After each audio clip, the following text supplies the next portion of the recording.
je vais vous expliquer comment faire la démonstration des propriétés des droites parallèles avec le logiciel Cabri Géomètre. Premièrement, je vous recommande d'appuyer sur la touche F1 lorsque vous êtes dans le logiciel Cabri, puisque ça va afficher l'écran d'aide ici en bas de l'écran. Puis, surtout pour les débutants, c'est un bon guide à avoir sous les yeux. Alors maintenant, on va commencer par faire une droite. Alors, c'est ce bouton ici. Alors, je vais aller choisir droite.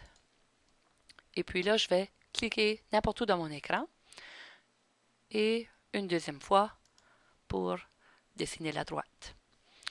Bon, ma droite, elle est un peu foncée parce que j'ai appuyé sur les touches simultanément CTRL-D.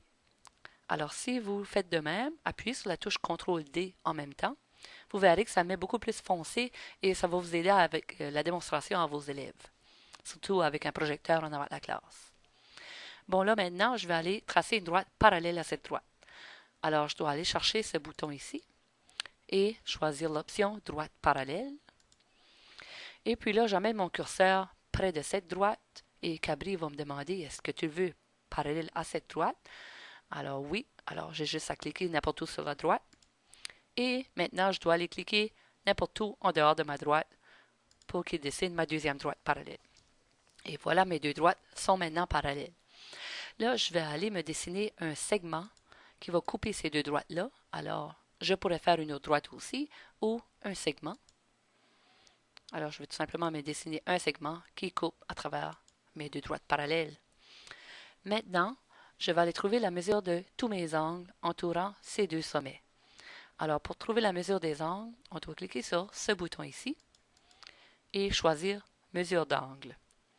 Maintenant, lorsque vous trouvez la mesure d'un angle, c'est bien important d'indiquer avec 3 points, c'est-à-dire le premier point, le deuxième point qui indique le sommet de l'angle, et le troisième point, dans ce cas ici, peut être n'importe où sur cette droite. Alors, cet angle-là mesure 66,2 degrés.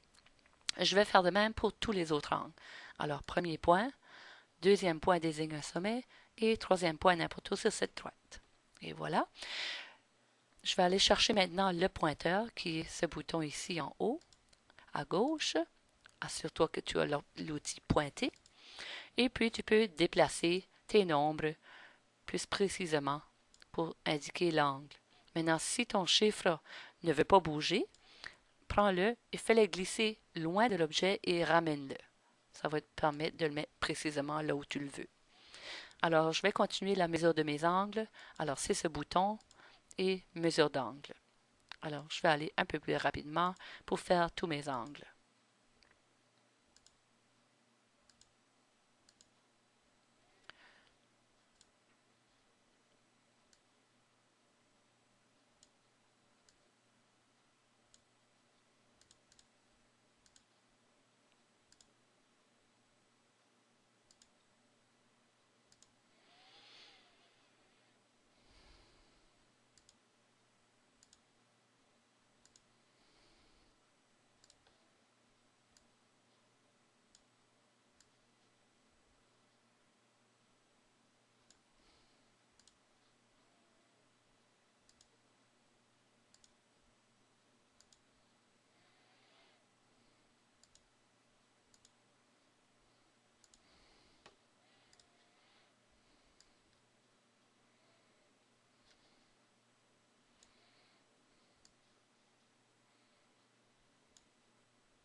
Alors voilà, tous mes angles sont maintenant mesurés.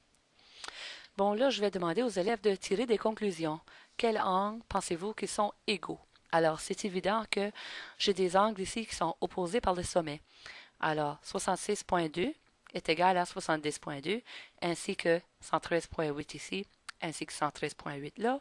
Et de même côté avec les deux autres, 66 ici, 66, 113 et 113. Alors, puisque les élèves vont les nommer, je vais dire, est-ce que vous connaissez le nom de ces angles? Et puis, on les appelle les angles opposés par le sommet.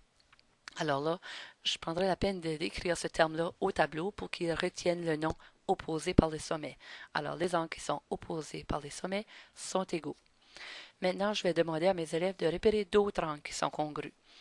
Alors là, peut-être qu'ils vont me nommer, eh bien, madame, ici, cet angle-là, 66,2, et la même chose que cet angle ici, 66,2.